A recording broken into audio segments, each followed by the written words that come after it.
welcome to another multiplayer battle on called Warhammer Beginning of the End Times, a modification from Medieval 2. Today we have a battle between myself as Tomb Kings and my opponent today is Ben Bob, who is playing the Empire. We decided to go for a desert map, and I'll go through the army compositions. Now I have two main for sort of deployment of the formation is two Screaming Skull catapults, one on either side, and I have like a bunch of tomb skeletons and skeleton spearmen with cavalry guarding each of those on the wings. I have two units of Oshabi, Oshabi, or Shabtai, or however you pronounce it, and Tomb King chariots, and some of the Corpus Knights in the middle, with a 1 unit spearman, and basically some mirror image on that flank with skeleton spearmen, tomb skeletons, and the skull catapult. And over to my opponent's army, he has surprisingly no bright wizards. That's why I spread out, because I figured the Empire would bring bright wizards because they're a cheap mage unit. I think they're only about 5k right now, and that's for all mages for the Empire, so they've got quite a diverse faction as well as cheap mages. One of the better factions in called Warhammer Beginning of the End Times right now for multiplayer. He has 2 units of halberdiers guarding his front, some Carabar greatswords, some regular greatswords, a Water Sigmar, some Master Engineers with repeat handguns, which are basically rapid fire handguns. They can decimate armies really quickly, and they've got high rate of fire.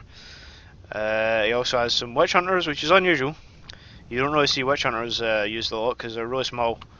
Multiple HP unit, but I don't really see what they're good against Tomb Kings. Maybe he's hoping to shoot if I brought Bone Giants, which I did. I brought a Bone Giant somewhere in the rear. I forgot to mention that. He's got a Cursed Company guarding his flank. He's brought the elite Demigryph Knights, which are really cool. He's also brought some Knights of the Bull and some Knights and Carmine, which have dual wielding swords. They look particularly sweet in the red armour with dual swords. He's also got 2 units of pistoliers, and with that we shall begin the battle. He's also got a unit of Empire Mortar in the rear. I think my Screaming Skulls start off almost in range of his troops, so I was forcing him to either commit himself to one flank or go right up the middle. I was hoping he'd go right up the middle and I could catch him in a crossfire with the overlapping fields of fire from the artillery. So first of all, to start the battle, he sends his scouts. My Screaming Skulls try to target them because they target the closest target before you can micro them, unless you set them to fire at will or fire well off.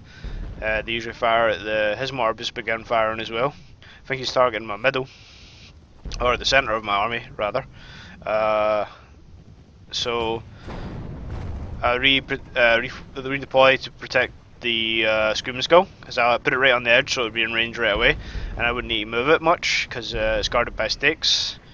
I was considering pursuing his Outriders, but they would just wreck my cav because they're armour piercing. So I'm just waiting for the right moment. He's sort of microing right now, just trying to find gaps in my lines. I think he's going for the Oshabi because he sees they're a big threat. Right now I'm just biding my time, waiting to see if I can get some Screaming Skull shots off, and hopefully we shall begin the battle, or begin the main engagement. My Screaming Skull's in range, targeting his infantry lines. But he's spread them really thin, so it's not really effective for artillery of that caliber to strike, because it doesn't do like a high explosion. It doesn't explode on a high radius, so it's like not going to kill many troops if you spread it thin. But here I've committed my cavalry and my Oshabi to begin mopping up this cavalry. I've decided to commit all my troop forces to the centre just to see how he reacts to this. I've sent both wings to sort of engage the centre. This is a big battle. The Necropolis Knights have engaged the Bull Guards. The Oshabi have taken a vicious charge off the Knights Unkerme, but have killed a fair number of them. I also committed the Bone Giants to try and chase down these, what do you call them, Demigryph Knights. all the whilst the artillery is still firing. I've committed these, so I've mopped up a lot of his cavalry in this wing and begin to proceed, but I hope my Oshabi are a bit overzealous with the charge and continue charging the Outriders or the Pistoliers. And my Bone Giant's got engaged with the Great Swords. He's also engaged again with his Demigryph Knights. I try to charge him there, but he wisely pulls out right in the middle of his forces. The Oshabi and the Bone Giants have engaged. You want to get them in as soon as possible, and the Outriders are firing away at the high HP units of the Oshabi, who are already down at 12 men, so they've lost like 30 men. I've pulled up the chariots, and my main infantry line is nearly in position. I've kind of left some cavalry in reserve guarding that right wing.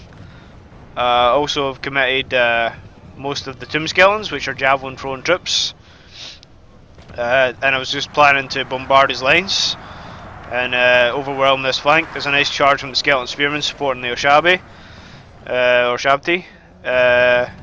Also, I've got some nice volleys firing out here with the Screaming Skulls. Routed the centre line, as you can see. That there's a mass chain route of the Empire Halberdiers. That is how effective Screaming Skulls are at breaking morale. And the fact they're divided, he didn't know which side to take out. He's also taken quite a lot of hits. They're got kind of unlucky with the shots, but if that had been a direct hit, it probably would have chain routed half the mainstay of his army. But they're only fighting skeleton spearmen, and that skeleton spearman is just getting overwhelmed. Some Necropolis Knights waiting there. I've also got some tomb skeletons in the rear, just throwing javelins into try to take out the Demigryphs. But he's kind of mopped up the right wing, whereas I'm sort of winning on the left against this cursed company. But he's still got these two Pistoliers that are just chipping away at me, and my Bone Giants are taking quite a lot of hits from his Pistoliers. The skeleton spearmen have broken right up through the middle, so there's battles everywhere. It's quite a good engagement. Again, some more Screaming Skulls firing in there with some javelins, weakening the Carabao Great Swords. They're very effective against armor piercing. My chariots are actually have bows, so they're firing missiles and they're guarding the tomb skeletons. But he's still got some cavalry that's come back, and at this point I decide to commit what's left of my cavalry for what I thought would be the decisive move, but the micro kind of gets a little messed up here, or I lose a micro on them. I'll come back to that in a minute. The Demigryphs here are just engaging these tomb skeletons, and they would absolutely destroy them because they've got no chance because they're a missile unit, they're skirmishers. I did target the Master Engineers, but he did wisely pull back behind the Reichsguard Halberdier unit. I saw this too late, tried to pull out, lost half a Necropolis Knight unit. I'm trying to pull out and target the Witch Hunters, but he managed to get a good move there. I'm still firing away with the skeleton catapults.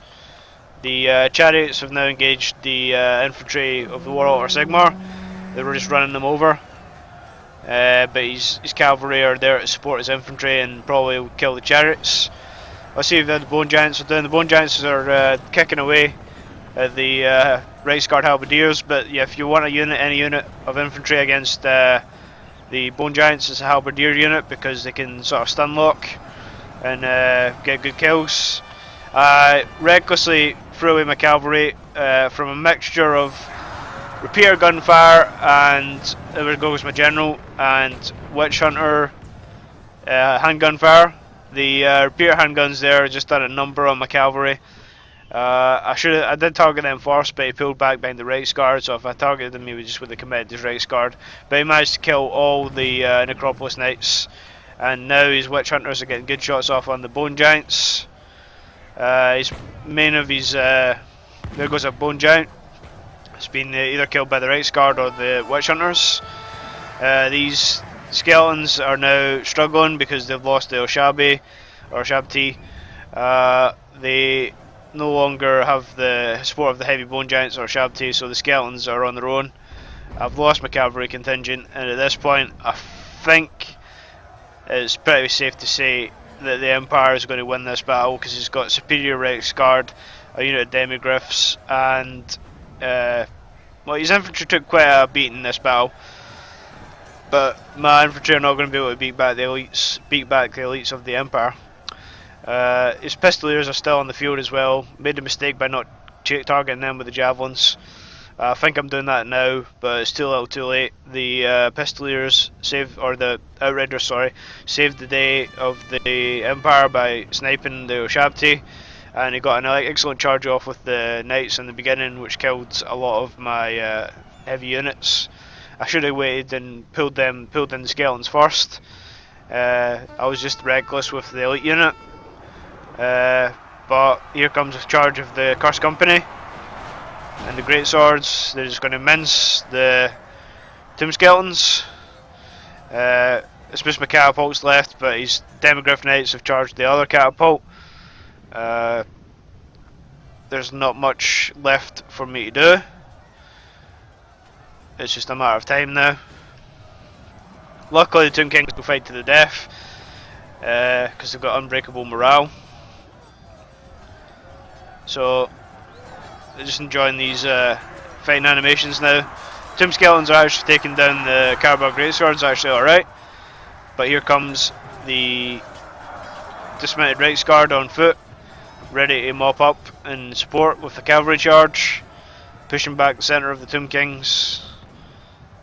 They still got a lot of pistol units. Lesson learned from this is how effective handguns are against high HP units like Ushabti and Bone Giants, and not to be reckless with cavalry. So these are important things you must take into consideration. I lost micro on the cavalry. I was a bit unlucky not to get a sort of chain route as well with the catapults in the early game. It was still a very close battle. Let's see, at this point I'm just getting ready to admit defeat because there's just Tomb Skeletons left and they'll just take ages to finish the battle. But he still has quite a lot of elite units left. I mean, everything took a bit of damage, but it wasn't enough to win the Tomb King's day. So yeah, he still got 400 more kills and he had 400 men remaining roughly. So my army did all round alright.